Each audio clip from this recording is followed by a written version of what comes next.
often more often than they don't use their mind and they don't even think, right? It's just a reaction.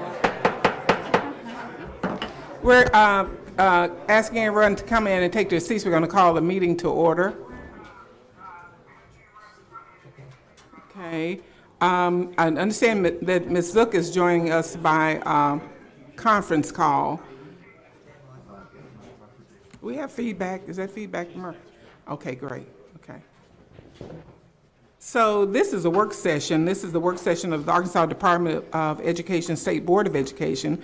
And the purpose of tonight's meeting is to, well, first of all, Arkansas statute requires that a community advisory board be appointed anytime there's a district that's taken under state control. So this is the meeting that tonight we'll hear, or the public will have an opportunity to hear, as well as board members, from those individuals who have either submitted their names individually or had their names submitted by state legislators. There was a process that took place, and it required that forms be completed. Those forms have been completed, and you can find them on the State Department of Education website. So they've been downloaded to the website, and any subsequent documents will be downloaded also. Tonight, we're going to hear from each person's name that has been submitted and the process completed.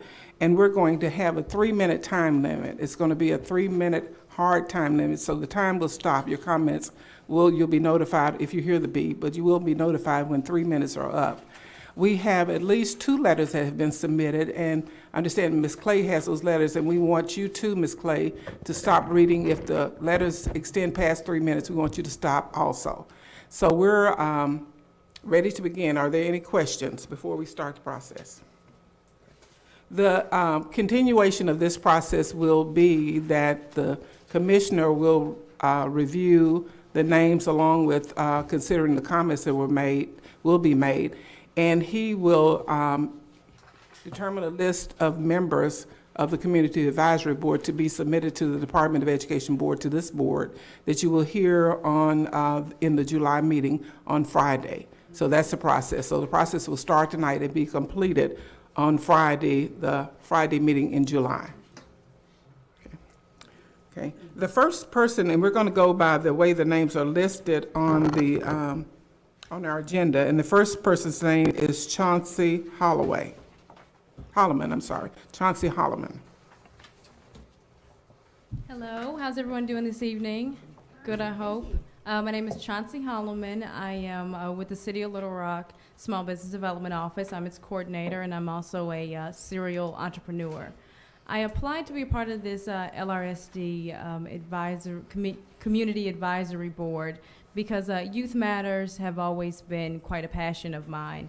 I started my own small business when I was 15 years old, and I very quickly was able to get in a number of national chains, and I was very fortunate. And with that travel became a lot of public speaking in schools and districts and youth organizations. And with that, I grew a passion for Youth Matters, and youth involvement.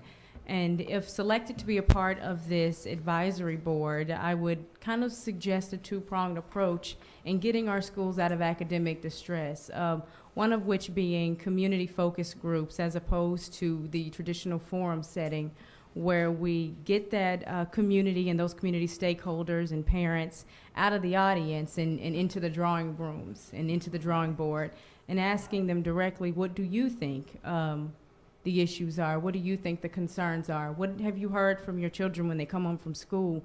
What have you personally seen in schools as you pick them up, drop them off, that you think may lead to this sort of dissonance between good academic benchmark scores and what we have now?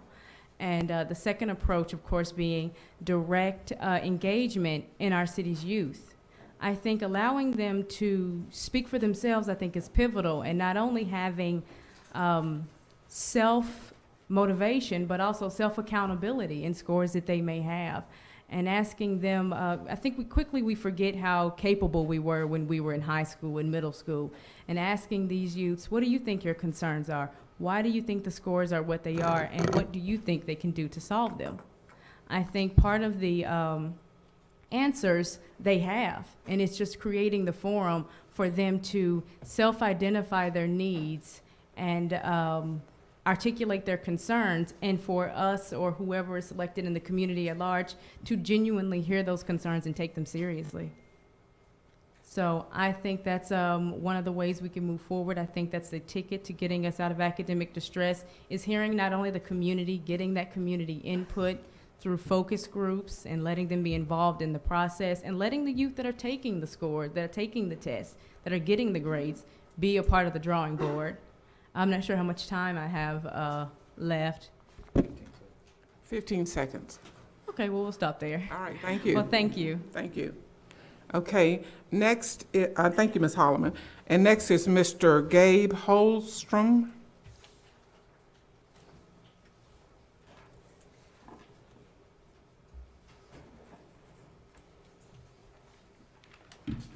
Well, thank you to the board and to Commissioner Key for giving us all the opportunity to come and speak here today. And I stand before you today with an open mind. I've been a resident of Zone 1 for about 5 years, and I got to tell you, I really enjoy being a part of my neighborhood and part of my community. I've spent my career in and around public service and public policy. I've worked on the federal level, the state level, and now the local level. And while I've been fortunate enough to learn just a little bit about a whole wide variety of policy areas, I wouldn't consider myself an expert in any of them. And that especially holds true for education policy. As a younger man, I always expected that when I became a parent, I would then be forced to and want to learn more about education policy. And as fate would have it, now I'm a father, a proud father of a 2.5-year-old, and our city is in a critical point for the future generation. In my professional and my personal life, I hear this far too often, that schools and education are the reasons why parents don't want to move downtown, don't want to move to Little Rock. They're willing to spend untold hours each week in their cars driving back and forth to bedroom communities and while they work here. I was born in Little Rock, but my family moved to a bedroom community when I was a young child. I finished college here, and after a few years away, I've now chosen to make Little Rock my home. To reiterate, I don't profess to be an expert. I don't think I have any of the answers, but I'm willing to volunteer my time to try to work to an attempt to find them. Thank you, and I'll be willing to answer any questions. Thank you. Next, we have Norma Johnson. Good evening. I want to thank you for the opportunity for me to stand before you to express my passion and concern that I have for students, children, family members, teachers, etc. I am a non-traditional person. I believe that every child in our district is capable of succeeding. The approach that I would like to bring forth is the circle. Your circle can be whatever you want it to be. It could be your circle of security. It could be your circle of love. It could be your circle of compassion. It could be whatever circle you want. But we have got to reach not only the student, but the mother and the teacher. And we need to make sure that they have their circle. And what I mean by a circle is that each person in that circle should have at least 5 to 7 people that they can call on when they have an issue. For instance, if you're a student and you know you have problems with math, well then you have a math teacher in your circle. If you're a student and you have a problem with your health, well then there's a nurse in your circle. And if you're having problems with your money, there's somebody that knows about financial matters. I feel like this circle of security, if I can call it that, will help and allow our students to succeed because they need somebody all the time.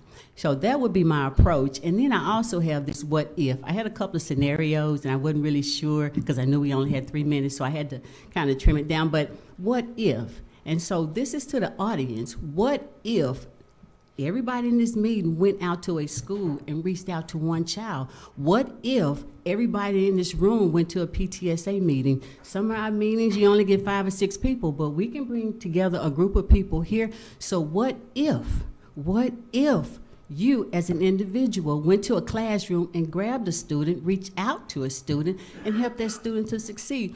What if?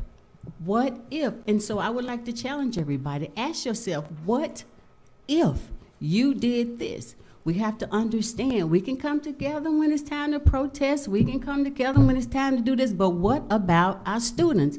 If we all in this room went to a school that was in distress, it don't necessarily have to be in distress, but what if we all did that as a group? We're unified. Strongly, I don't believe in zones. I believe in one district, one zone, and one goal, and one student at a time, and I do not care where that student goes to school, but that student deserves to be educated. I don't have no problems with that. As long as that student is taught, they can go to school wherever they choose to go. That is not an issue for me. To me, that's stuff. I have no problem with that. So I just like to challenge everybody. Please do what you can for a student, not just your student. If there's a student that sits behind your child, help that student. If there's a student that sits in front of your child, help that student. Help the parents. What if we all went into a neighborhood and had That's your time. It's Your time over. is up. Thank you, Ms. Johnson. Dr. Barclay Key. I don't know if you heard me, Ms. Clay, but 3 minutes, if the letter goes over that, we'll have to stop. Okay. I'm Kendra Clay, General Counsel for the department. I have written remarks submitted by Dr. Barclay Key that I will read.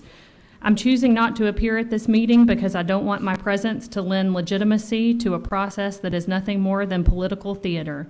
The values of the people who are now in control of the Little Rock School District are completely antithetical to mine, so I'm not about to grovel for a meaningless position. The plutocracy in this city and state created the chaos of the past 18 months. They won. They won by electing a governor who supports Donald Trump for President of the United States. Let that sink in for a moment. They won by orchestrating a takeover, convincing Democratic appointees on the State Board of Education to trust them instead of elected board members, parents, and teachers who were finally building momentum after years of apathy and distrust. These plutocrats will continue to win unless the federal courts intervene or a critical mass of local people makes it impossible for this state board to fulfill its duties. I'm not optimistic on either count.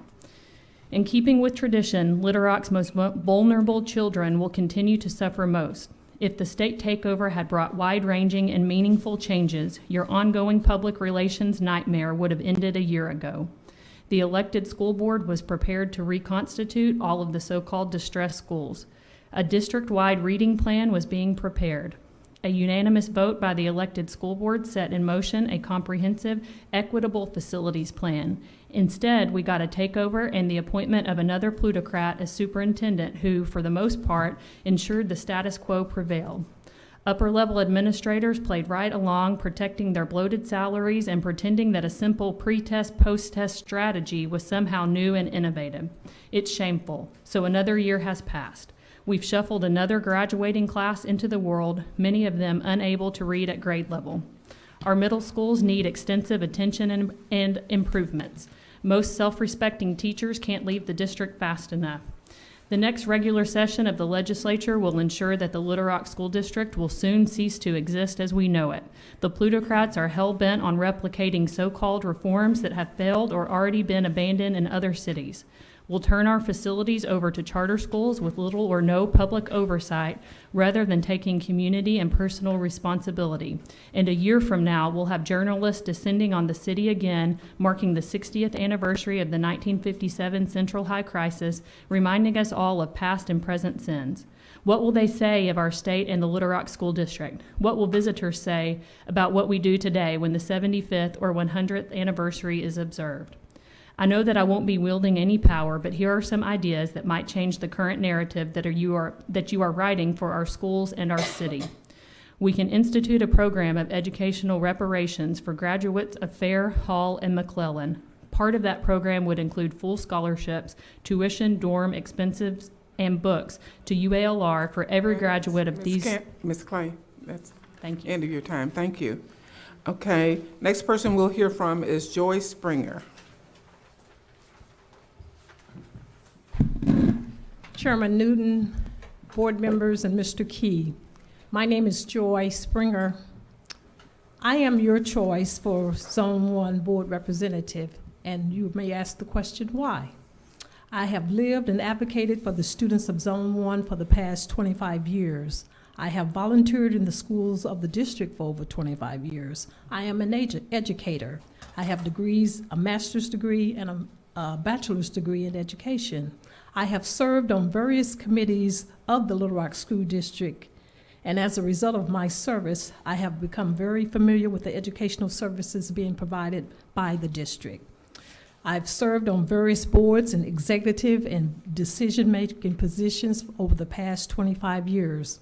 I am currently a member of Forward, designed to address P16 education, where I served on the subcommittee to address schools that are in academic distress, and I made several specific recommendations to that committee.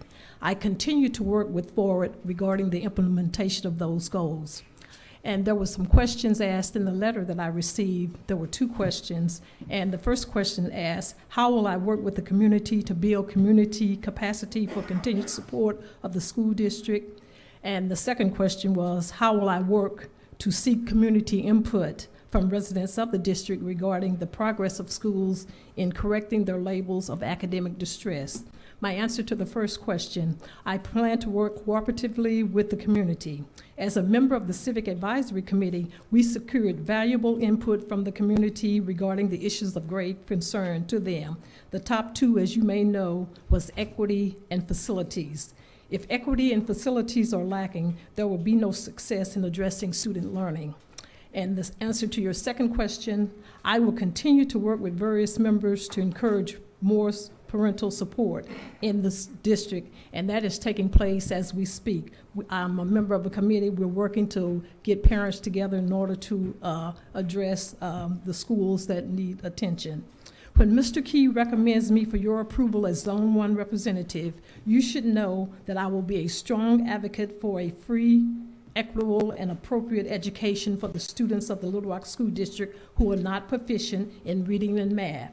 I will be the game changer for them and the voice for those students who have not been proficient on any test mandated by the state over the years.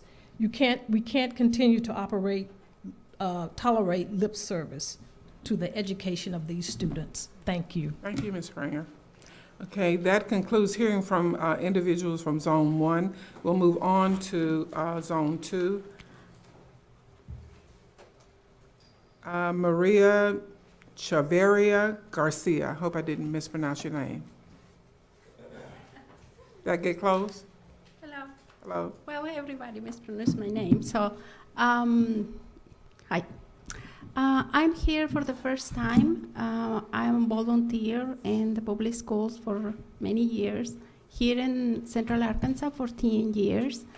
And about the Latino community, I'm working a lot with the problems between the parents, the students, and sometimes the teacher in the schools.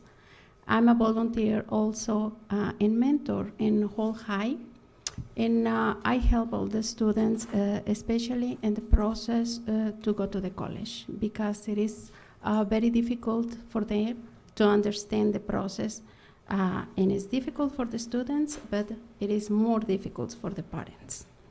So that is why I do every day in the schools, and I want to understand more about how the community advisory work and how can I help more. That is why I'm here. Thank you. To learn more about that. Thank you. Thank you. Robert Webb.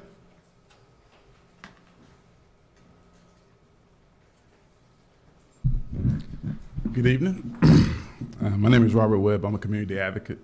I currently reside in Zone 2, which is the 72204 zip code. In the 72204 zip code, we have roughly 32,000 residents, 22,000 of those being black, a little under 8,000 being white, and a little under 900 being Hispanic. I'm a community advocate, also a child advocate. I've been very diligent in working with kids in Little Rock School District who've been suspended or expelled and trying to get them back into school. I don't think the problem we face with our school district is a simple problem that can be fixed by doing one thing. I think it's I think it's a plethora of things that we need to do. We need to talk about the whole child, and I haven't heard a conversation about the whole child since we started this whole ordeal a year and a half ago. When we're talking about kids who come from the 72204 zip code, we never talk about the issues those kids face. We never talk about wraparound services. We never talk about how we can make the parents want to be engaged in the kids' education, because often I find when you go to a school to engage with teachers, they don't want you to engage. That's not a knock on the school district or any teachers. That's just the nature of the business. I mean, that's all around. Any publications you read, you find that it's not always, from the parents' perspective anyway, they're not always as welcome as we'd like to pretend that they are. So one of my major reasons for being here today is I'd like us to have a conversation about the whole kid. And when I say the whole kid, let's talk about the elements in which they come out of. Let's talk about the communities and how those communities look. Let's talk about employment and unemployment for their parents. We all know that if you want to have a better life, you got to address the issues of poverty. You got to address the issues of crime that these kids face daily. I'd like to be a part of this board so that we can have those conversations and really start to address these problems in a holistic way and quit trying to Band-Aid and patch up things. Yeah, let's just leave it there. Thank y'all very much. Thank you, Mr. Webb. Okay, moving on to Zone 3, Christopher Burks.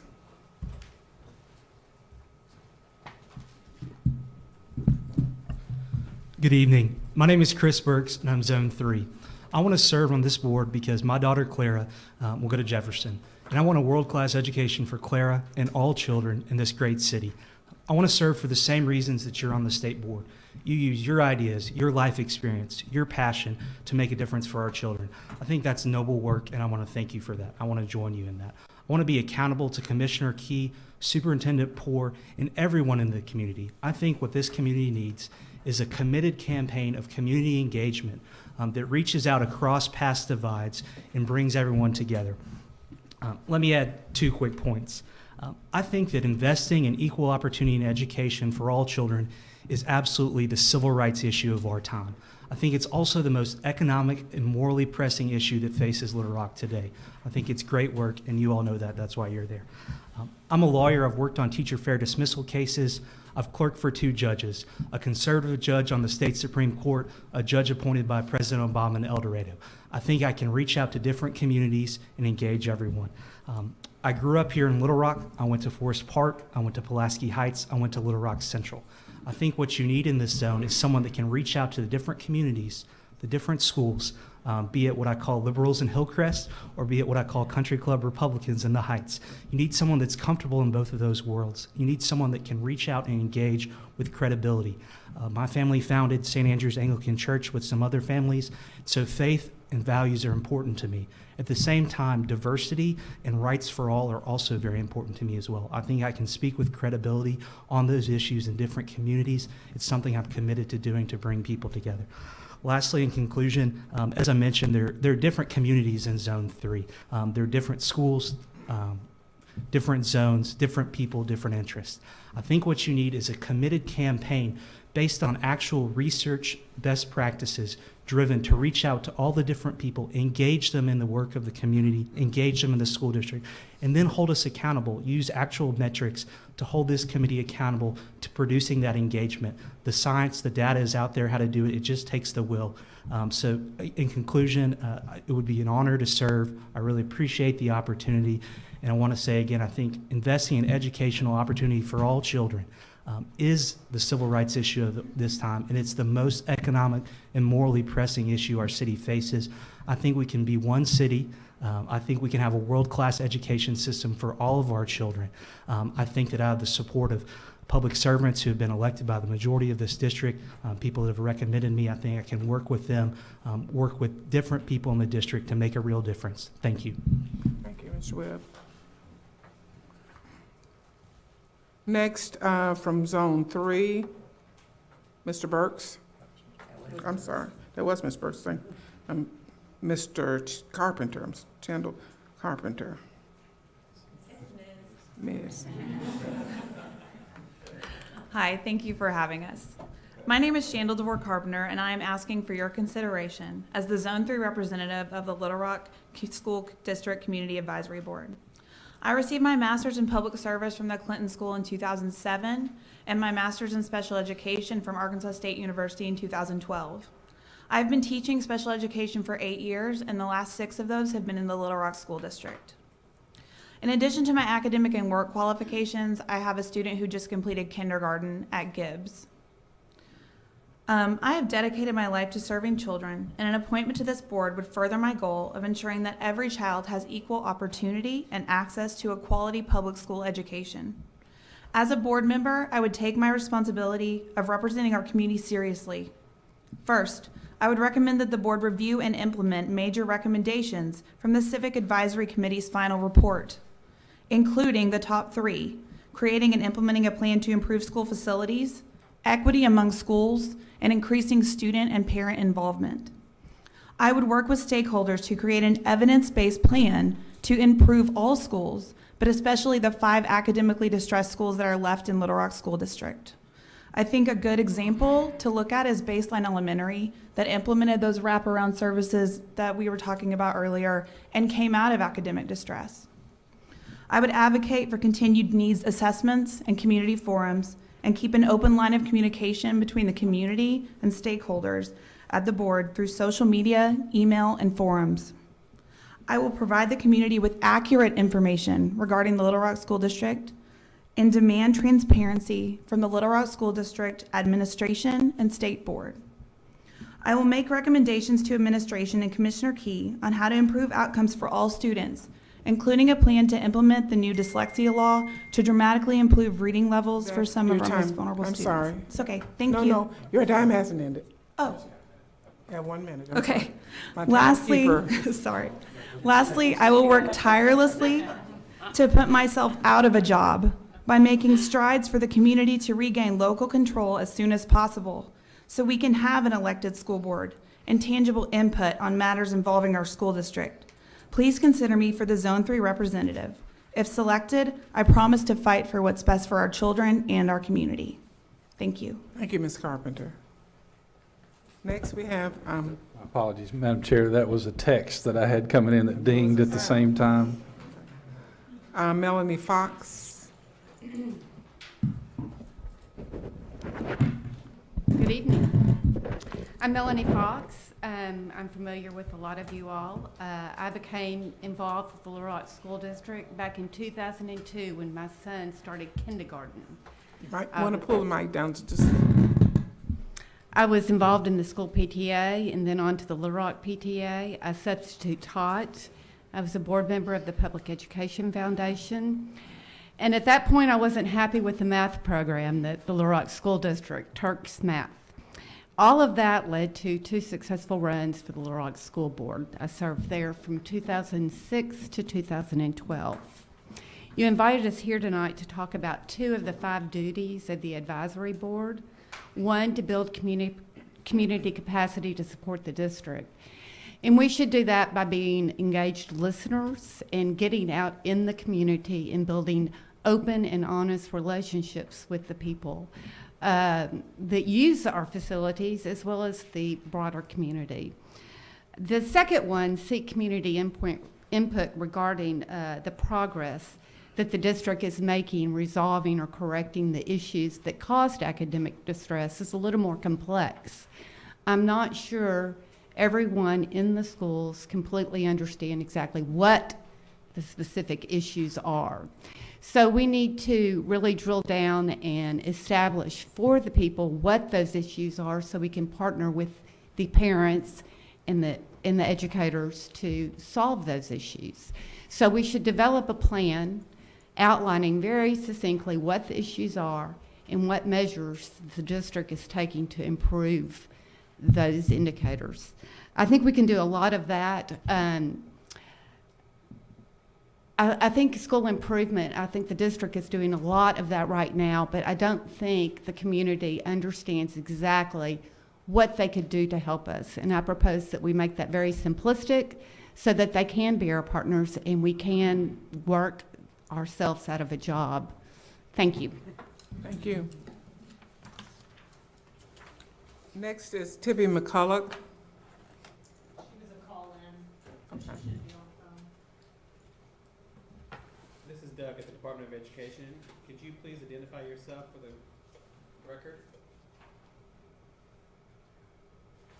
Ms. Zook, are you there?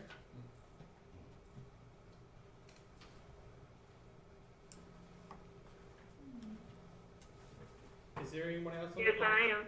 Okay, is there anyone else on the call?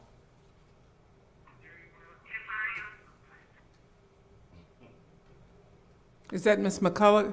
That's Ms. Zook. Okay. Well, then we'll assume Ms. McCullough didn't make the call in. Next is a representation for consideration of applicants from Zone 4. First would be John Adams.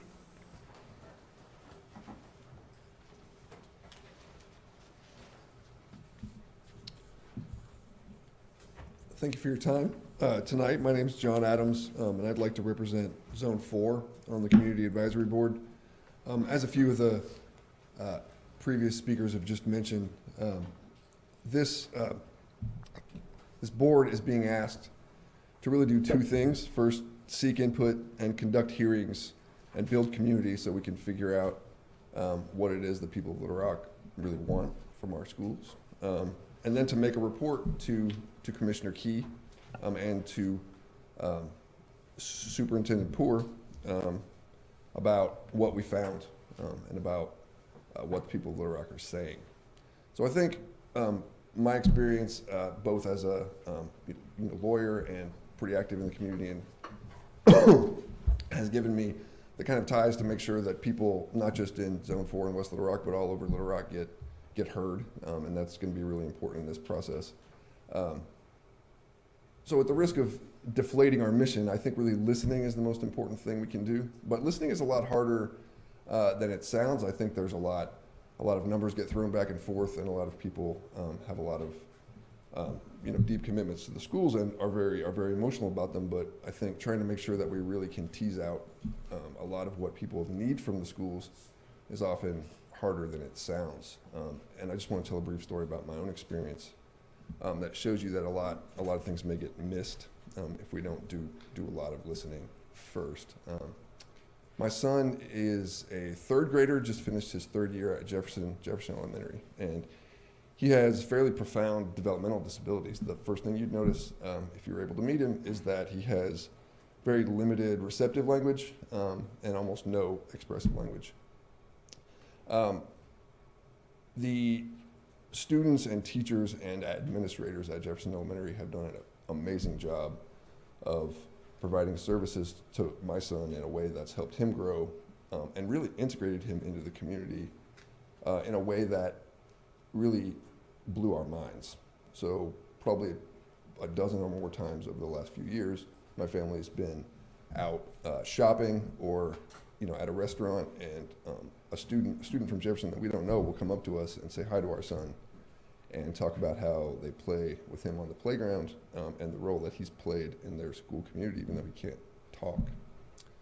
So there's a lot that you might miss if you look at numbers or you only hear the kind of political dispute and don't really get to the role that the public schools play in really providing a lot of the backbone of our community. So I think trying to hear all those stories is what I would like to do and really be a resource, as the statute says, really serve at the pleasure of Commissioner Key to really be a resource for him as he decides what to do Mr. about Adams. the district. Thanks. Madam Chair, and for sir, just to clarify, you are John Thomas Adams, correct? Yes, and not Greg, Yeah, not John Greg Adams. yeah. So for my colleagues' purposes, it was the third one down. So just to clarify, because I know I messed that up earlier today as well, and just to share that with my colleagues. My It was apologies. clear, no problem. Thank you, Mr. Adams, Mr. John Adams. Mac Bell.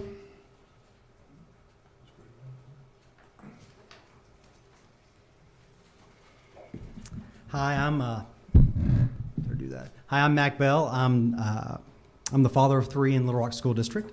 I've been a resident here for 13 years, and I've had at least one child in the district for the last 7. Your first question about building community capacity, I truly believe that believes with outstanding neighborhood schools. I think that private, magnet, charter, they have a great difficulty in competing with a traditional, outstanding neighborhood school. But we need to revitalize and rebuild and rezone based on the funding metric defined by Lakeview, as Baker detailed for us. We need larger, more modern elementary schools that have more than 500 students K through 5. Having schools meet the metric, it helps meet kids' needs, but it keeps them close to home, and it helps us save on our transportation budget. I truly believe we only need elementary school zones. If you look at the new county zoning, elementary flows to middle, middle flows to high. There's an interactive map online. I would also think that doing it in that way kind of brings back the pride in the mascot from a very small town. I knew in kindergarten that I was going to be a Mineral Springs Hornet. And, here, you ask my kids that, they're like, I don't know. I have no idea. Because we're not structured in that way. So our current high school zones and magnets are based on a ruling that we're not under anymore. And they really don't make sense for today. It gives preferential treatment to certain schools, like Central, who's zoned where I am, even though it's 9 miles from my house. It also gives it double magnets, so I don't have to apply, I can just go there. But other people from different zones can go there, and so it's pulling kids. The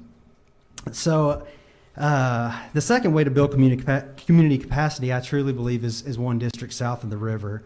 The boundary lines currently split my neighborhood, actually in between two houses, which is crazy.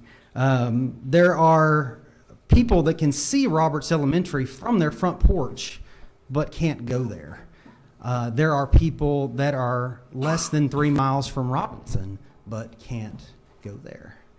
I think having one district south of the river will unify the community. I also think it will increase our tax base because of the large homes and their millages, and we get none of it currently.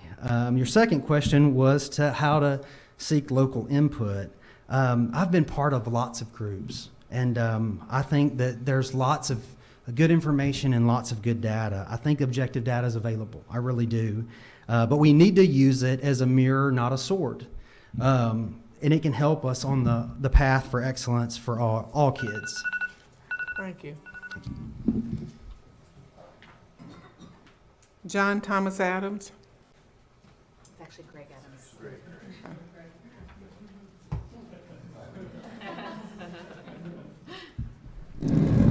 In all respect to John Thomas.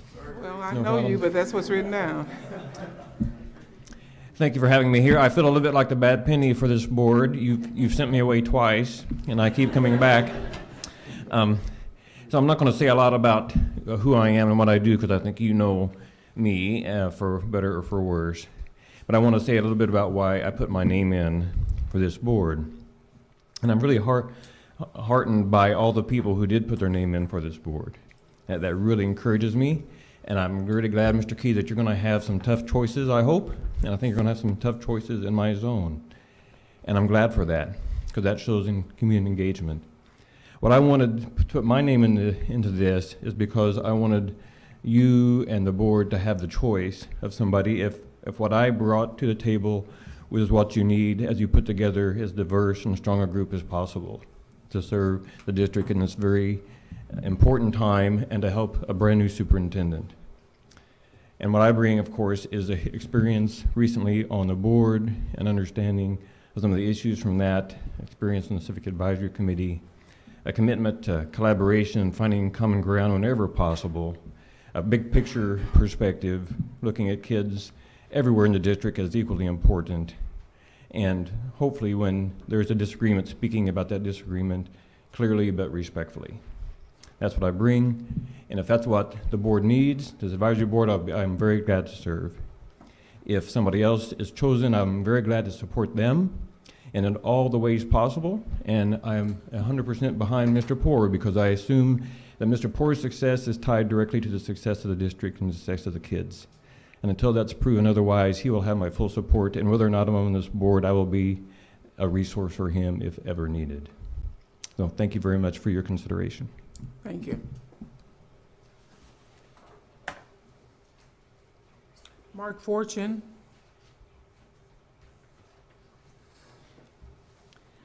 Kendra Clay, I have written comments from Mr. Fortune that I will read. Dear State Board members, I apologize for being unable to be there in person this evening. I had a personal commitment that I was unable to move. I applied to be a part of the Little Rock School District Community Advisory Board from a desire to serve the community I've lived in for 20 years. As a parent and volunteer, I have been directly involved in the creation and formation of both traditional public schools, Roberts Elementary, Pinnacle View Middle School, and public charter schools, Quest Middle School. I also serve on the board of Positive Atmosphere Reaches Kids, PARK, so I have some familiarity with the challenges many of our students face across our city. My hope is that this board will work with Commissioner Key and Superintendent Poore to do what it takes to deliver excellent public education to all students in Little Rock, regardless of address. I hope that the board will work to take a long-term view of where our city is going and what is needed from its education system to help get it there. I hope this board will face the financial realities the district faces while it works to exit academic distress. I hope this board will be comprised of people willing to listen, compromise, and act courageously on behalf of all students. I hope this board will work to make the phrase Little Rock School District a positive term in the minds of those we serve, our students, their families, and newcomers to our city. There should only be one agenda in the Little Rock School District, delivering excellent public education to all students. New ideas need to be evaluated, implemented, and given time to measure success or the need for adjustment. New energy needs to be brought to the district. Running a school district through the court system must stop. Regardless of address, Little Rock's families should feel highly confident in the quality of the education their children will receive and know that it gives their children the best opportunity to succeed in life. With the looming financial challenges facing the district, it is time for new energy and new community leadership.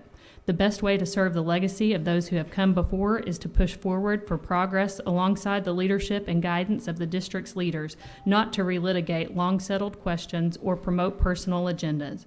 I look forward to working with colleagues from across Little Rock to help Commissioner Key and Superintendent Poore propel the Little Rock School District forward and deliver Little Rock students the education they deserve.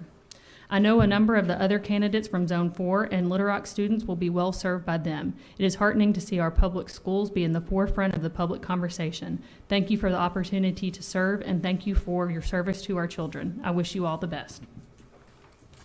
Next is Eugene Levy.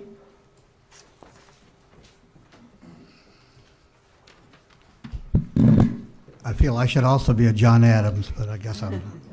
Thank you all very much. I'm Eugene Levy, retired rabbi, resident of Little Rock for 29 years, and had been the rabbi at Temple B'nai Israel from 1987 to 2011. All three of our children graduated from Hall High School and did very well. And one of those years I was on the Parent-Teacher Advisory Board at Hall and enjoyed meeting and working with teachers and faculty and the principal.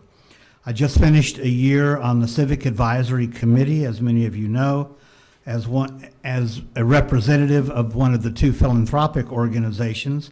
The philanthropic organization I represented was the PEF, the Public Education Foundation, and I have served on that committee for 2 years. As a member of the PEF, along with a few others, I made the suggestion that we divide into groups of 3 going to the 6 distressed schools, and each of us did that, and we reported on what we saw with teachers, faculty, staff, and students. On the CAC, I was on the Community Engagement Subcommittee, co-chairing that, and our big task, as many of you know, was planning and implementing 5 community forums around the city with input from over 500 of our parents.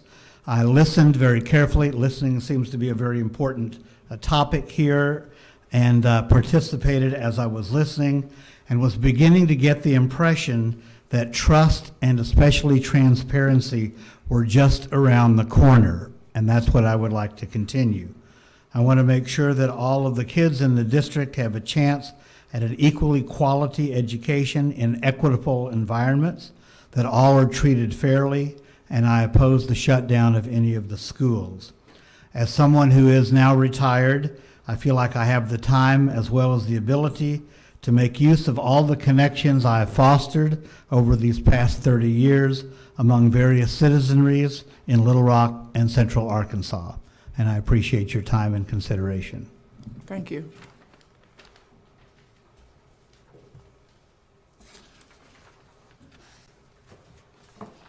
Next, we'll have Margaret Muse.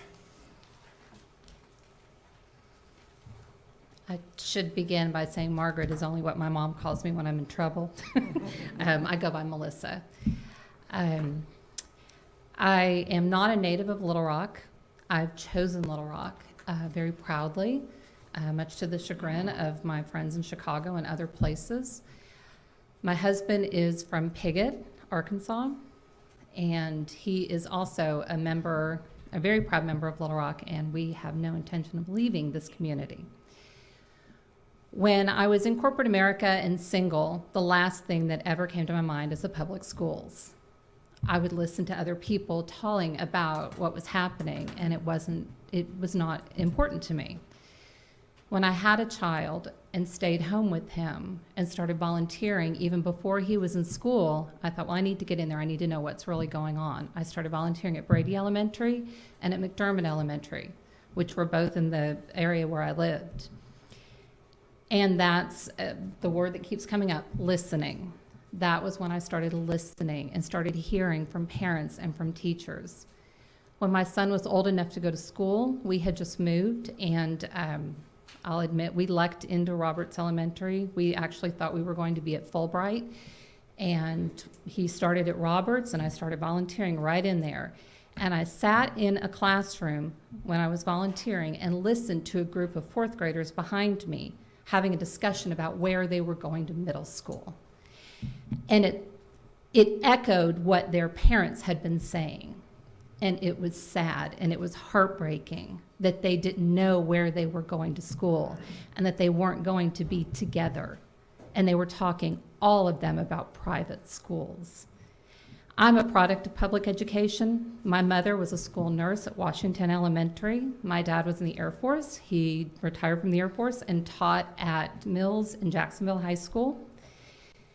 It never occurred to me that my child wouldn't stay in a public school until that day. Since then, I became active at Roberts. I was a PTA president. I was on the board the entire time. I worked tirelessly to get volunteers. People think that Roberts is the Taj Mahal, I believe it's called, one of its names. Trying to get volunteers even at the Taj Mahal is difficult.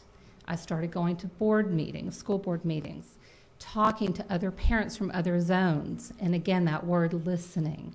We would stand outside of the board meetings until sometimes 11:30 at night as a community talking, people from McClellan, people from different zones, and all of us were saying the same thing.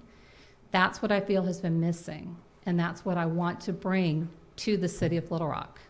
And I think that we can all do that if we work together. That's what I've got. I guess right on time. Thank you. Thank you. We have a letter to withdraw from Dr. Owo, Jeremy Owo. Do we read that? Ms. Clay, do you have that letter? No, I think it's just he withdrew his name from consideration, so we'll skip on to the next person. Next is Jeff Wood. Thank you very much.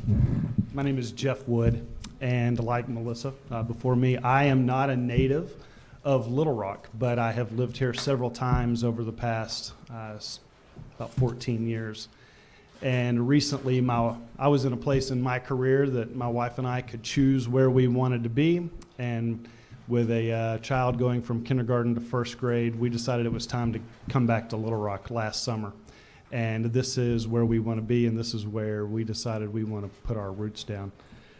Tonight, I'm thankful to Democratic State Senator David Johnson for nominating me for this, and I'm also thankful to Republican State Representative Jim Sorvillo for his support of my nomination.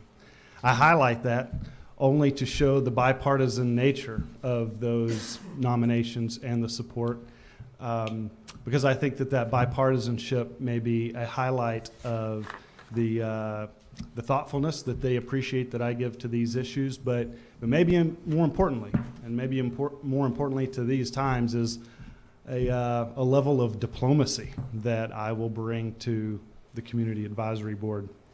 That's definitely what is needed in Little Rock right now, as I have watched over the last couple of months, as the rhetoric has escalated, and I think that it's time that we have a board that tries to calm that down just a little bit and reassures everyone that what is happening right now in the Little Rock School District is both legal and needed to improve our schools. When 6 out of 48, roughly 15% of schools, 60% of the high schools are in academic distress, something has to change. And I appreciate the bold steps that y'all took to make sure that those changes happen. I think that this Community Advisory Board has a great opportunity to build community engagement, and I think it starts with the tone that the Community Advisory Board uses. There are other things that we can do. We can do logistical things like meeting at the schools that are considered to be in academic distress. We can make sure that the community is aware of our meetings through the school announcement system, through the PTA. Maybe even, I don't know, Commissioner, could we maybe have a Johnny Key bobblehead night at one of the Community Advisory Board meetings? Turnout would be fantastic. I don't know. Logistical items are important, but they're not fundamental. What's fundamental to the community engagement is them seeing a genuineness in us as board members, in you, in your role as state board members, and Commissioner, you in your role as commissioner. The way we create that genuineness is to use a tone that is respectful. This board is going to be a liaison. It can do a lot of things. There are a lot of good. Is that 3 minutes? That's you. That's My goodness. Anyway. Thank you. So that ends the comments from Zone 4. Next applicant is Tommy Branch.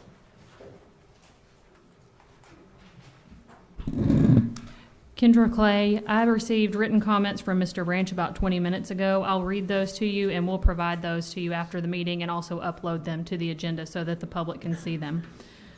To Commissioner Key and members of the board, I appreciate the opportunity to address the board. I was first introduced to politics through church, where my dad was an active deacon. He always taught me the value of how very, very important it was to have people with good hearts, along with the skill set to serve others that could not represent themselves. I spent a year on the school board in which I learned a lot. One of the things I learned more of was how to compromise with others that sometimes don't share my own viewpoints. Through that experience, I was able to meet so many people in the community, in which some of the people I am still in contact with until this day. While a member of the Little Rock School Board, we accomplished a lot. Some things that were good and some things that could have been tweaked a little better. To that end, I believe that education should always be about our future, which are our kids. They will eventually take over for us tomorrow when we are gone and cannot do the work anymore. My experiences working with the Division of Youth Services in the area of Juvenile Services, Little Rock School Board, and currently being a part of the Little Rock Area Public Education Stakeholder Group, I think makes me a great fit to represent the people of the great city of Little Rock. Kids are our future, and we cannot afford to procrastinate on the issues that affect our kids' futures. I would again like to say thank you for this opportunity to address the great Arkansas State Board of Directors. Thank you. Larry Clark.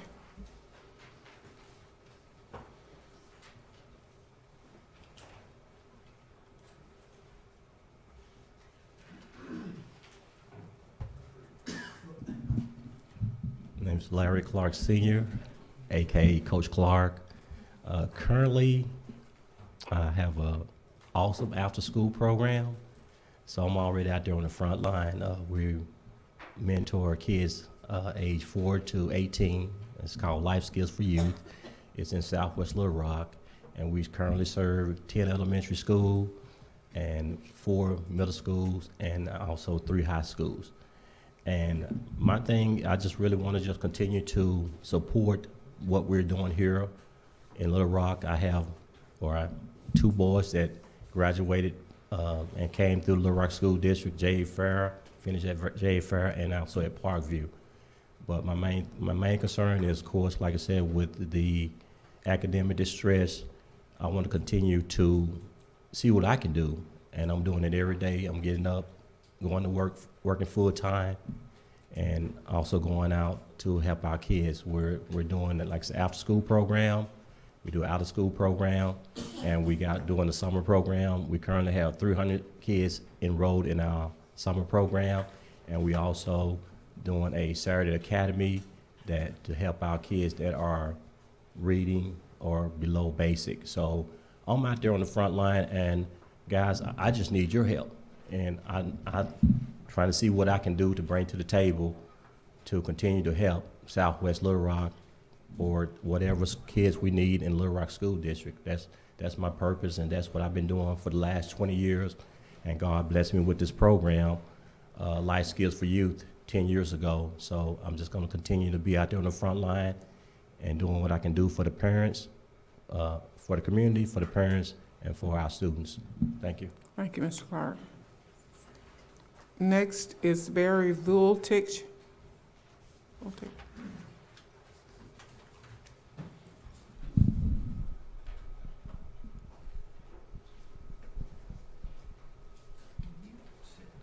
Sure. So I can turn this page this way. Thank you, Commissioner Key and distinguished members of the board. I surely appreciate the opportunity to present to you some of the reasons why I think I would make a valuable member to the Community Advisory Board for the Little Rock School District. I believe each of you have a copy of my application that I submitted that exhibits most of my qualifications for this position, but due to the time constraint, I will not spend a lot of time on me and all I have done, but to talk about what I think needs to be done for the future of the students of the Little Rock School District.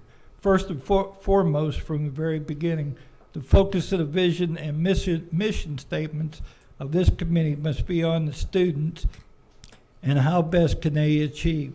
What can we as a community do to be sure that we are equipping our children with the necessary tools to succeed?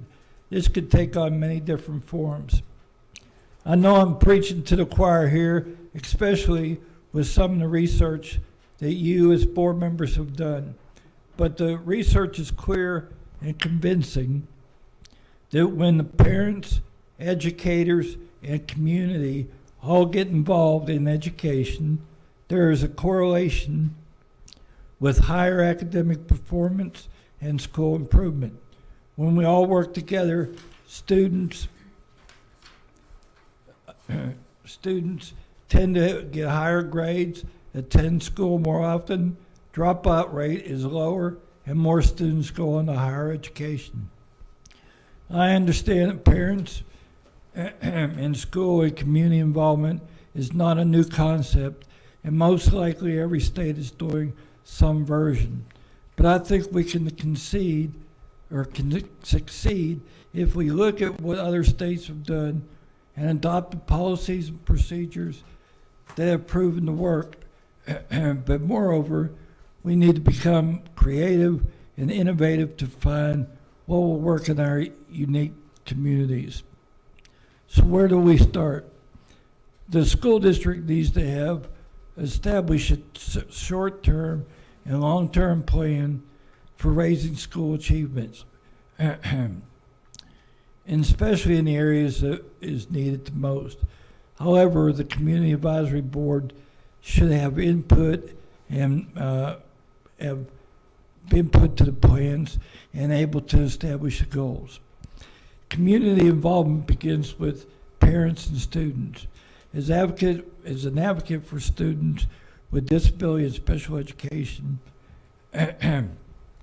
I know firsthand the challenges that there are in getting more parent involvement. Some of the reasons are demands of their own schedule. That's your time limit. And thank you, Mr. Voltic, for your comments. Next, we'll have John Wilkerson.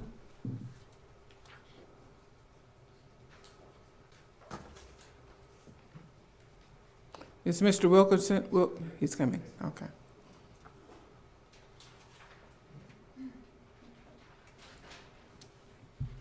Thank you. My name is John Wilkerson. I am an attorney with the Arkansas Municipal League. I point that out because the Municipal League has a motto that great cities make a great state. I like to extend it to say that great schools make great cities. And that was why I was eager to serve on the Civic Advisory Committee last year. And that's why I want to continue my service on this board. Unfortunately, my time was cut short due to my father's medical issues, but in that time I learned a great deal. Visited Henderson Middle School, participated in the community forums, met a lot of great people that want to do a lot of great things for this district. And that inspired me to do more. It inspired me to continue what my father taught me about the greatness of public schools. He was a public school teacher. I spent my entire educational career in public schools. And now my kids are in Little Rock school districts. My daughter's going into kindergarten, and my son is going into the 2nd grade. And in our short time with the Little Rock School District, I've seen amazing teachers, Miss Grubbs, Miss Martin, Miss Ross, and all the great administrators.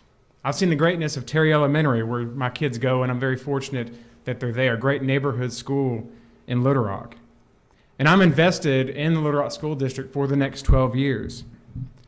And I point out Terry because when I look at Terry, when I visit my child, when I go to the talent shows, when I drop them off at schools, I see Little Rock. Terry, to me, is Little Rock. And Terry is a fantastic school. And I know that the success that happens at Terry can be extended through middle school, through the high schools. Terry is Little Rock. And because Terry is great, I know that Little Rock can be great. And because Little Rock is great, I know the rest of the school district can be great. And I hope I can continue my work and my dedication to public schools on this board. Thank you. Thank you. Moving on to applicants from Zone 6. First person to speak from Zone 6 would be Derek Brooks. He's not here. Next, Van Golden.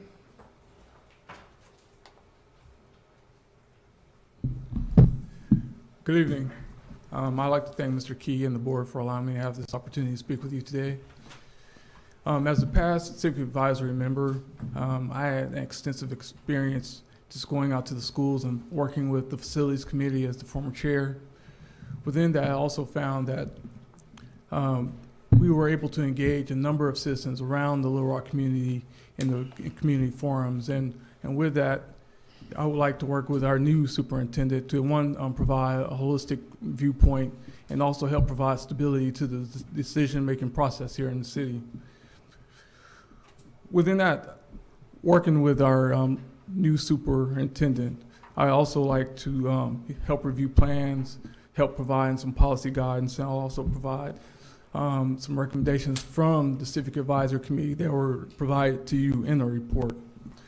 My plan of engagement for our community would be to, one, as the superintendent stated, that he's committed to walking all the zones in the city of Little Rock, which is quite a few.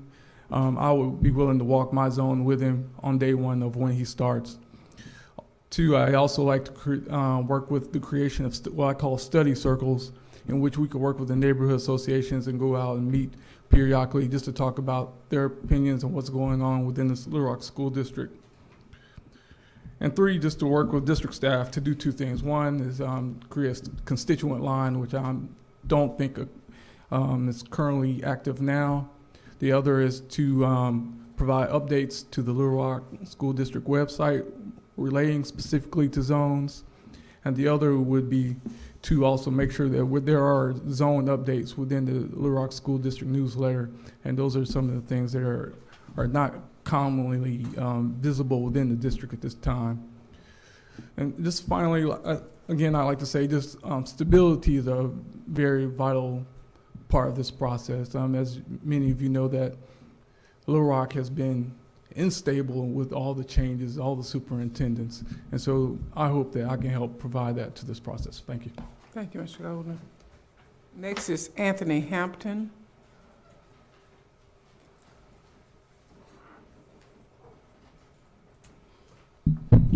Good afternoon.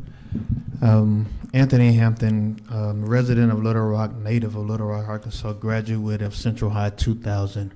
And I come here today to be a part of consideration for this board simply because What I've heard over and over again is I've served in the school district in various ways of substituting, tutoring, and just committing myself to that since I've graduated high school.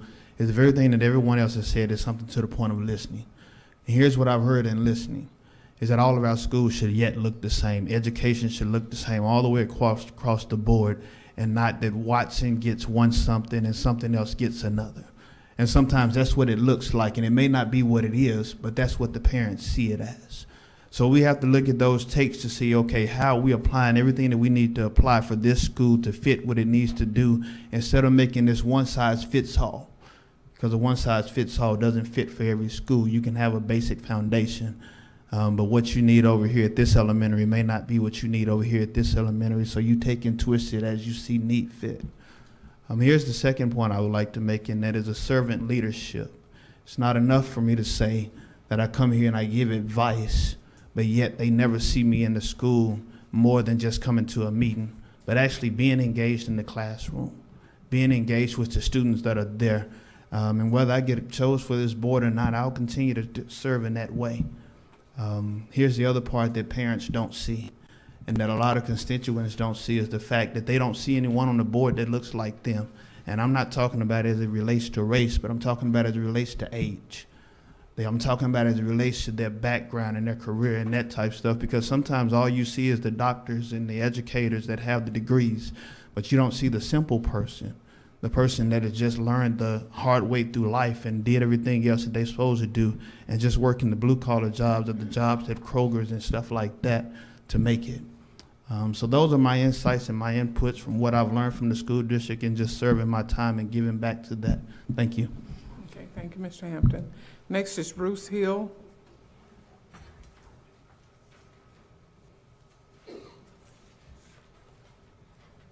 Good afternoon. My remarks are to you up there, as well as to the rest of the people in the audience and people who are watching this on the computer.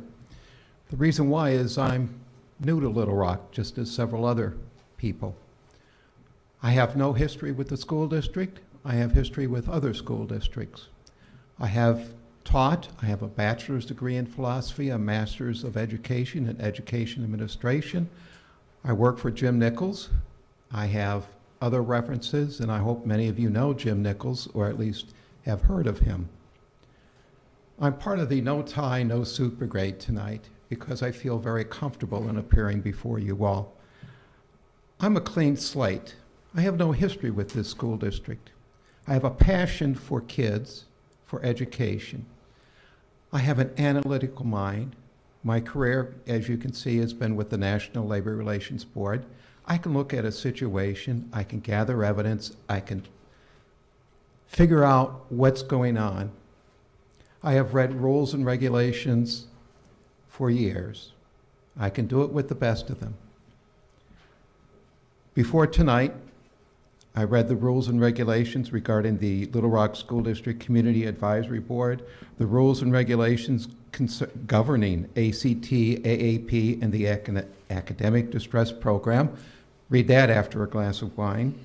The Little Rock School District Civic Advisory Committee final report. Those are cold words on cold pieces of paper. And I'm not sure that they are the answer to all of the issues and all of the problems confronting this school district in this city.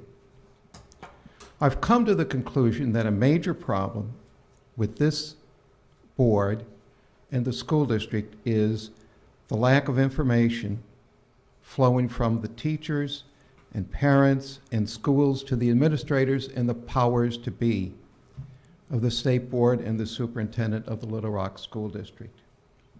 My goal, if I'm selected for this committee, is to make sure that I'm a conduit for information. I'm semi-retired, so I intend to go into the into all the schools in Zone 6 and into the schools in the academic distress and listen. I want to visit classrooms. I want to see what's going on. I want to get my own perspective on this. So why am I volunteering? Why am I here? When I was working in Los Angeles, I took the train every day to downtown Los Angeles. And one morning I was reading a book, one of Obama's books, a thick one, and a couple of young teenagers sat down. One looked at me and said, "Do you like him?" I said, "Yes." "Do you like that book?" And I says, "Oh, yes. I read all the time." That's your time.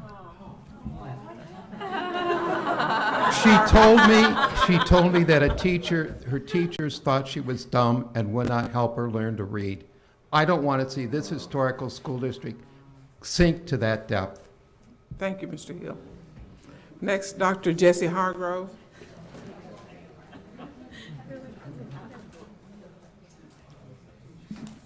Good evening.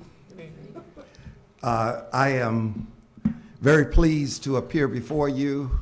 I've appeared before you, I think, approximately 4 times previously in my role as on the Arkansas Closing the Achievement Gap Commission. I am on this particular task as a process because I want to work with the commissioner as well as the superintendent of the school district. I have a history of, my daughter graduated in 2015 last year, and she went to Geyer Spring Elementary School from pre-K to kindergarten, 1st through 5th, and in Horace Mann Middle School from Geyer Springs Elementary to Parkview, and she graduated. I have been very active for the past 15 years as the teacher licensure officer at Philander Smith College. I've also served as president of the Arkansas Association of Colleges for Teacher Education, a body of some 18 colleges that train teachers in the state, from University of Arkansas Fayetteville through Arkansas State, UALR, just 18 colleges, and the 19th teacher training institution is the ADE, Arkansas Department of Education. We train approximately 1,700 teachers every year for our schools in Arkansas. I want to share that experience as well as having served for 11 years, the past 11 years, on the Arkansas Commission on Closing the Achievement Gap, appointed by Governor Huckabee in 2004 as the chair, and continued with Mike Huckabee for the next 5 years until recently I stepped down January of this year. I believe that it is important to be a part of this effort in bringing about new changes in the school district. I've seen the type of situation that has occurred in the past, and I think that we can make progress if we focus on bringing all of the parties together. There is a need to look at this Arkansas comprehensive testing assessment program, the one that you call ACTAP, as it relates to the progress that students are making. I'm sorry, that And I ends intend to do that. Thank you. Dr. Hargrove. Thank you so much. That ends the responses for Zone 6, and we'll move on to Zone 7, starting with Mr. Henry Brooks IV. I'm number 29. Or number 29. You get a chance to take a lot of notes, and then you realize you scribbled a lot of stuff on paper that's probably not useful at this point. To Commissioner Key and the board, I'm one of 5 siblings to graduate from Parkview High School. Grew up in Little Rock. I have 2 children who attend J. Fair High School. My daughter's a senior this year, and my son is about to be a sophomore. So we've been at the district since they were 4 years old, each of them. Currently, I'm a PhD candidate in public policy at the University of Arkansas, and I've been substitute teaching in the district since the beginning of this year. At that time, I've been able to go through some of the schools, especially the high schools, engage and talk with students, teachers, administrators, and even some of the other business leaders and stakeholders in the community. one of the things that I think Mr. Golden brought up about stability, at J.A. Fair, this will be our third principal in 4 years. So since we got to J.A. Fair, my daughter as a freshman, we're on our third principal. So there's some things about stability and building culture and climate for these students in these schools that mean a lot. And I've seen it at least two of the distressed schools, at J.A. Fair and at McClellan. The climate is different than it is at a Parkview. And I think a lot of that has to do with leadership. A lot of that has to do with how these schools are seen, how these schools are talked about by the greater leadership and administration. Two of the questions, since I've been there, I've been PTSA vice president, volunteer with all the sports, science fair, anything I get dragged into, which is usually often because we have very little parental involvement. So my wife and I are always there, always doing something, always being asked to do something, and we volunteer. Building capacity for community engagement and seeking local input. And those are two things that are inextricably tied together, because you really can't build capacity or you can't seek local input without building capacity, and vice versa. Engagement's got to be a bottom-up process.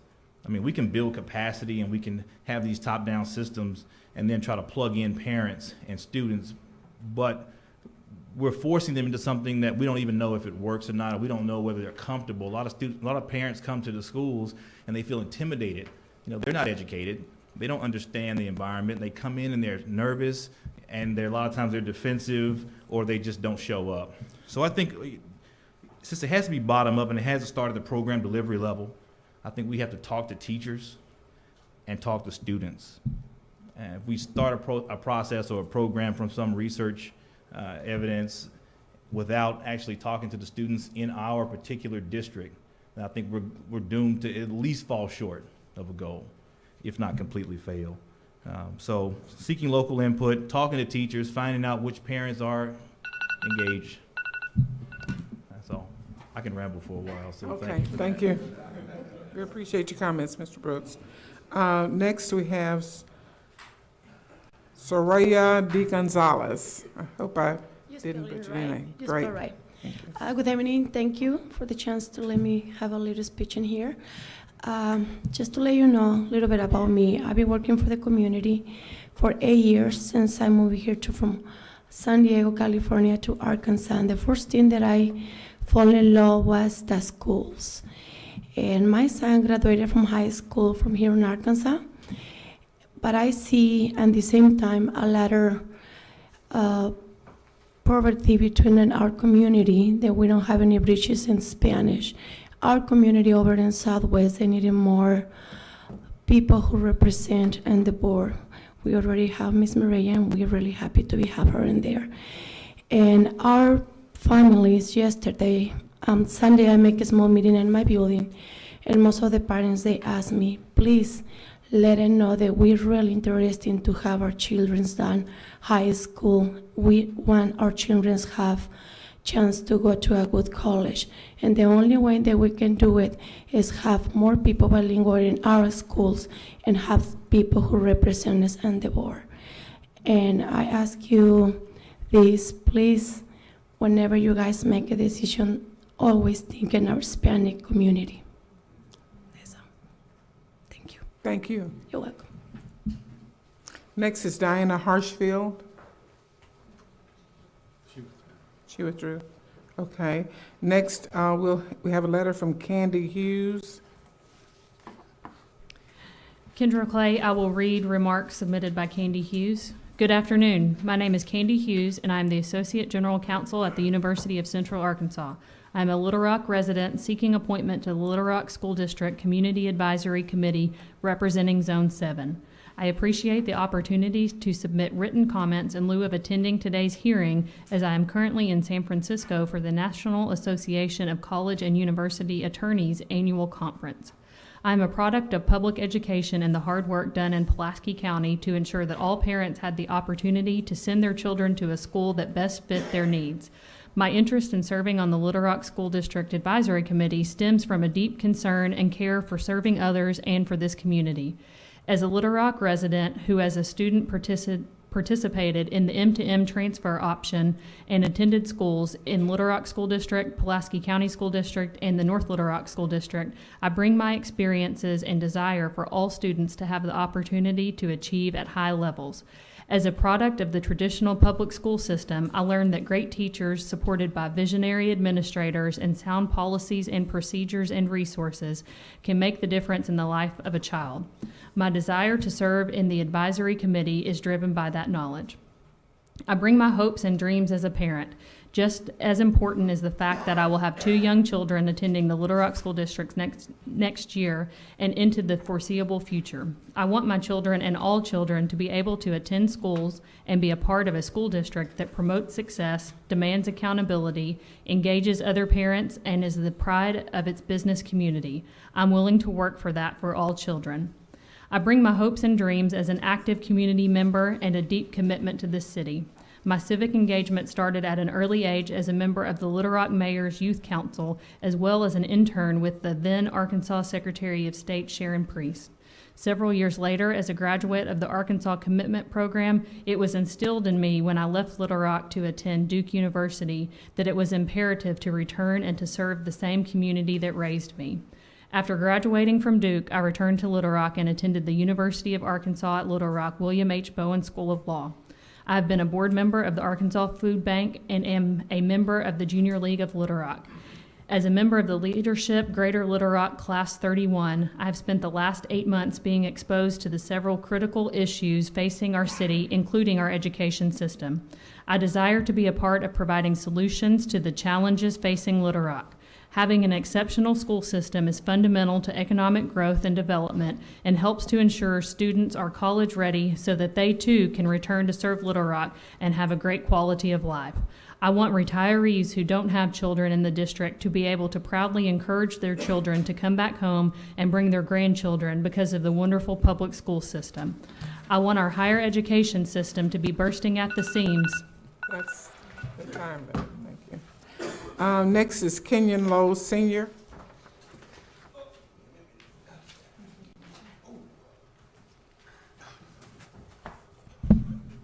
Good evening, Madam Chair, board members, Commissioner Key. My name is Kenyon Lowe. I'm a lifelong resident of Little Rock, a 5th-generation Arkansan, a doctoral student with over 34 hours in methodologies of research concerning IT and how IT is best used by organizations. I have a lifelong service in this community, over 30 some odd years. I was the past chairman of the Little Rock School District Biracial Committee. So in the event that I am chosen, I don't have a learning curve. I can hit the ground running and ready to go. But secondly, we're talking about building capacity. There has to be a strategy. Just like the military has a strategy, one called the triad, by land, sea, and air. Well, my triad would involve the community, the school, and the religious community. And the whole purpose of the triad is to continue those things that go on in the event that one leg goes out. And if we want to build capacity, and we want people to come back to the Little Rock School District, and if we want to get out from under state control, then whether one leg gets knocked out, you still have 2 there that can carry the mission forward. My sense of dealing with students, I see the end results of this product because even though I'm retired, I am an adjunct, so I see the results of a K-12 education. And it's not pretty, people. It's not. It's not pretty. So that's why I fought some of those very same battles that my parents have fought for me and that I'm now fighting for my grandchildren. I appreciate you. Thank you for the consideration and the time. Thank you. The last person that we'll hear tonight and last person from Zone 7 is Freddie Scott.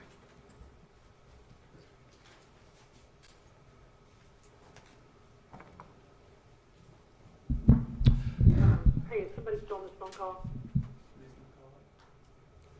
Okay. You still hear me?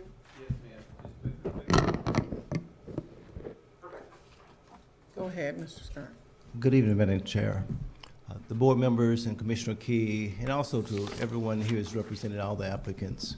I appreciate this opportunity to share with you. John Maxwell wrote a book about sometimes we win, sometimes he slashed through the word lose and said learn.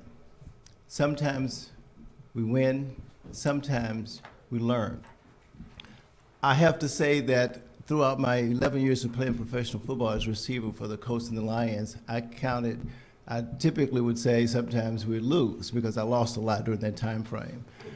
However, I can say this, as a native of Grady, Arkansas, Pine Bluff, Arkansas, and over all the years that I've been out and about in the professional ranks, I'm excited about the last 5 years I've been back home, living here in Little Rock, and serving the communities where these 5 schools that are in academic distress are located. I am here passionately understanding that not only will Commissioner Key appoint 7 members, but there's a great deal of ideas that have been represented before you today. And I really recognize that independent of whether or not we all are appointed at 7, but there's a lot of ideas that we can still leverage to work together as a team to move the needle forward for academic success. We know how important that is relative to economic development for the city, for the state, et cetera. I understand what the duties are for the Community Advisory Board. I do understand also in that role of operating in governance, how important that is, leveraging my 10 years of experience serving just that. There is a definitive line between governance versus operations. But even though I'd be willing to, quote unquote, get dirty, meaning rub shoulders as necessary, I understand also the importance of understanding the progress of the schools and communicating to Commissioner Key what's necessary. Some of the differentiators relative to what I've done was to look at the fact that independent of which school or model that works, hopefully it's research-based and you're getting the job done, from morning to afternoon, those students are in a particular academic model. Some work, some don't. But then they go home. And they go home typically to a chaotic environment. So understanding the needs of what's happening, strengthening families at home, I tell you what, as an associate minister of a church here in Little Rock, I'm excited about an opportunity to leverage a holistic approach to bring quality education to not just the students here, but starting an approach, to plant a seed that says there's academic success throughout the state. Thank you. Thank you. Thank you. I understand that Ms. McCulloch, that was listed to have a response in Zone 3, is now on the phone, is that right? Yes, ma'am. Ms. McCulloch, are you there? Yes, ma'am, I am. Okay, you have 3 minutes. Thank you. Good evening, and thank you for allowing me to call in from a long-planned vacation. I'm in Santa Fe, New Mexico, where I can promise you the temperature is much more pleasant here than in Little Rock. I believe I'm not only qualified for this position on the Community Advisory Board, but that I also have a couple of unique perspectives that would be beneficial in the future for the Little Rock School District. I've been a teacher for 31 years and will begin my 32nd this year. I currently teach at the iconic and historic Little Rock Central High School. I've taught in public schools for 17 of those years and in a private school for 14. This alone gives me a perspective from both types of schools where I've been able to see what works and what doesn't work. I've taught in varied and diverse districts, including the rural Kingston High School in Northwest Arkansas, the flatlands of Eastern Arkansas at Newport High School, the Weyerhaeuser Milltown of Mountain Pine, Arkansas, the private school sector at Mount St. Mary Academy, and finally the very diverse and urban Little Rock Central High School, where I've seen leadership and teaching that works and is some of the best in my career. I believe it is extremely important that a teacher be included on this board. And as I near the end of my teaching career and enter the next phase in my life, I believe my decades of real experience will be beneficial. A few years ago, I discovered I didn't know I had when I moved from the private school sector to the public school sector in Little Rock, which Lost her. Okay.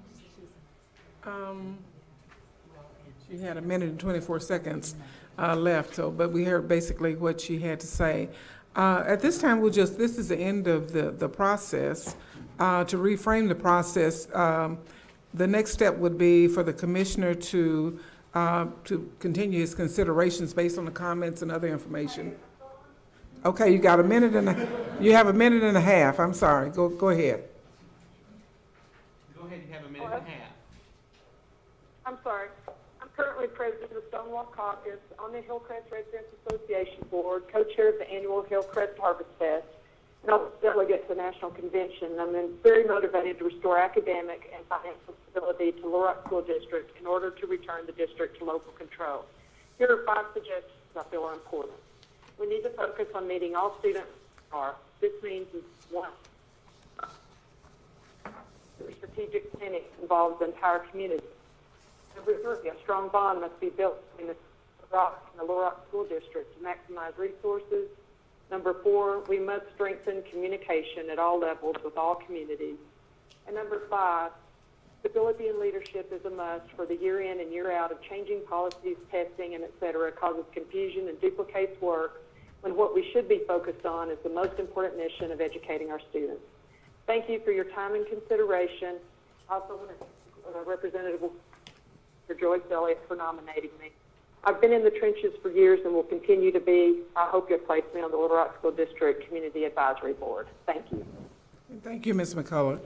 Again, in summary, the process will start from this point, or continue at this point, with Mr. Key and evaluating the responses tonight of the different individuals that are interested in serving. We thank you so much for your interest and your energy around this task, and we know that this will be a pivotal process, a pivotal part of the process in getting things in order. We see the advisory board as being another piece of the puzzle, and without citizen input, we would certainly come up short on doing what is best for the students and the families and the communities in the district. And any questions about the process? The next step would be the commissioner will submit the names for consideration to the state board members on their July agenda, to be heard on a Friday, and action will be taken then. If there are no questions from the board, yes. I just feel so compelled to say something because I've been involved in the Little Rock School District for years. This is the most exciting night I've had in a long time. I love seeing all you. I mean, I think this is just amazing. Years and years of trying to encourage folks to run for school board. This is an unbelievable slate of folks, and what I wish that we had more slots than we do, number 1. But number 2, for those of you who aren't selected, I hope that you'll continue your efforts and your work on behalf of students in the Little Rock School District, and that you'll find a place to plug in, because there are plenty of opportunities. So thank you from the bottom of my heart for being here tonight. Thank you. At this point, I'll ask for a motion to adjourn. So moved. Moved by Mr. Williamson, second by Ms. Wright. All in favor? Aye. Thank you.